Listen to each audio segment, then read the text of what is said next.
So you're thinking about quitting your job, or you just finished school or university and you want to travel the world and you wonder how to travel the world on a budget? I will give you 5 major tips how to do it. We just traveled for 9 months. For us it was important that we could do all the actions we wanted to do. So we did stuff like skydiving, sailing trips, we went to different islands, and at the end of this video I will tell you how much we spent for the whole trip.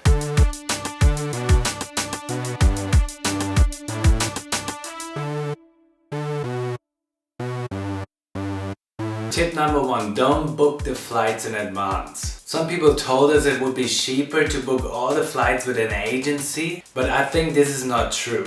You should book your major flight. So we booked the flight out of Europe to Australia. This one we booked in advance. But still, we didn't even book with one airline. We booked one flight to Bangkok, another flight to Singapore, and another flight to Australia. So we paid around 450 euros to get from Europe to Australia.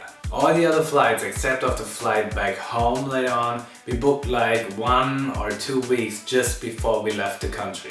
In total, we visited 9 countries in 9 months. So don't make the mistake that you book everything before you leave home. Just book your first flight, the other flights will be cheap for sure. Tip number 2, be flexible with dates. Of course, you need to know around about how long you're going to stay in one country, but plans can change. And if you want to get a cheap flight out of the country, you need to be flexible as well. So don't be picky with dates, just see like how it works around about. And of course, keep an eye on your visa. Of course, you have to leave the country after a certain time. And for example, when you travel to New Zealand, I wanted to see the return ticket. But many countries, they didn't really care when you're going to leave the country. So if you're flexible with dates, you can travel really cheap as well, because you just take the next cheap flight you find. Or maybe the next cheap bus, or you don't even know, maybe you just take the next ferry out of the country. Don't plan too much before you go somewhere, because you will find your way out of the country anyways. And tip number 3, you should also be flexible regarding your travel destinations. Of course, we knew where we wanted to go round about, but even our plans changed almost every second week. We ended up going to countries we didn't even know we wanted to go. But you meet people, you talk to people that will tell you where you need to go, and it will happen that you will end up at a place and stay longer than you expected, and somewhere else you maybe leave earlier than you expected. Go to the places where you feel like going. And if you plan too much in advance, you maybe pay for a flight or a bus you won't even take because you stay longer at a certain place. So go with the flow, you will end up somewhere at the right place. But of course, if you want to travel on a budget, you need to keep an eye on your money, and this also means that you plan around about how long you stay somewhere. So you don't just spend and at the end when you leave a country you don't even know how much you spend. You always need to know how much money did I spend already and how much money do I have for the rest of the trip. So of course, tip number 4, keep an eye on your money. And tip number 5, share, because people will share with you as well. Sharing means it's always cheaper if you travel together. For example, if you do some cooking in Australia, in New Zealand, countries which are quite expensive, and if you cook together and you share the meal at the end, of course you save some money. It's the same with accommodation. If you share a camper van in New Zealand, if you share accommodation in Asia, in Southeast Asia, most of the time a double bed room in a hotel is cheaper than one bed in a dorm. Share while you travel. This is how you can save money.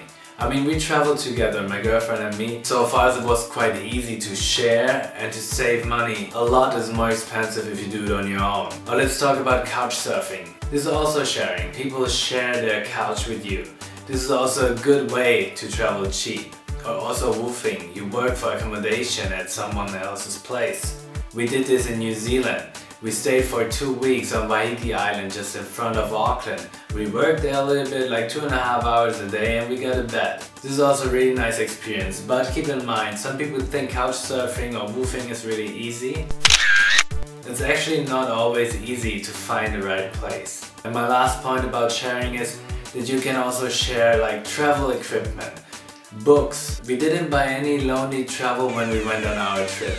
but at the end we had like 5. So people gave us like Lonely Planets and said, oh, we just finished the country, you can have it. And then you travel the country, and when you finish you give the Lonely Planet to someone else. What happens all the time, there are Facebook groups, people who don't need their sleeping bags anymore and other stuff, so you can just share with other travelers and people will share with you. So those are our 5 major tips if you want to travel on a budget. Like I said, we traveled for 9 months and we didn't work, so we didn't have any income. Before we decided to leave Germany, we were really nervous. People told us, you need to book with an agency, it's much cheaper. But then we realized, no, it's not.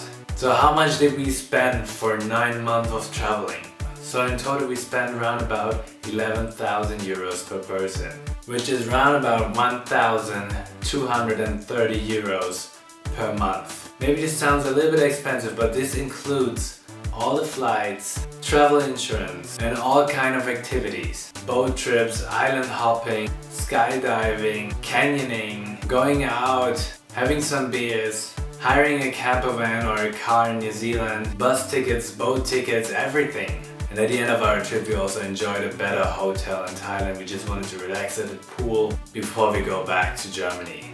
So on this list you see how much money we spend roundabout in each country. Just calculate how much you spend per month at home. So are you ready to travel the world? You see, everything is possible if you plan on one hand and if you're flexible on the other hand. Thank you for watching this video. If this video helped you and if you got an idea how to travel the world on a budget, please give me a thumb up because this helps me so I know if this video actually helped you. If you have any question about the budget, about the places where we went, just post a comment.